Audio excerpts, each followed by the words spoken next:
ngasi akhoi punjari ba mafam asi Wangjing bazar gi community hondani hairi ba mafam asi da punjari ba si Wangjing Tentha Kendra gi club maira paibi amasung imai ben sing gi apunba mifam ni asigumba mifam asina media gi thongda honorable CM kai khumnajari ba koigi sar birengi mafamda wafam kharatang thamjage madudi hauji kuki amasung maitai gi marakta soknariba lal asina maram oiraga leibak miyam da awaba subam nongbam khangdaba kaya ama mayoknaringai cherak asida haukiba megi tang manga da sitkiba akanba nonglei nungsit len jauna tawkiba aduna maram oiraga thobal disiki mafam mayamba soi haiba soiba asing maram manungda Wangjing Tentha Kendrana hena asopa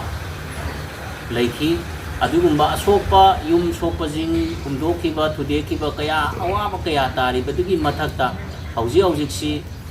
miyamna Nafsa gi Cheng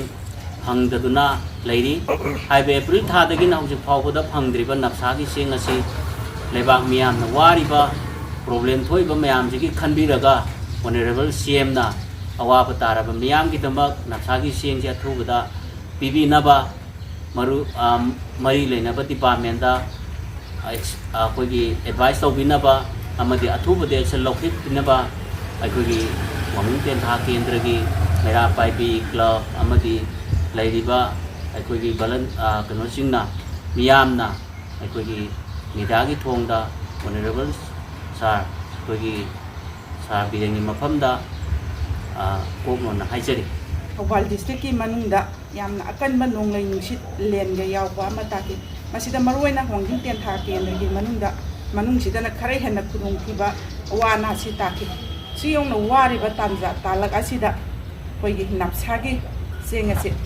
April thagi Cheng ase hojik ithokana leire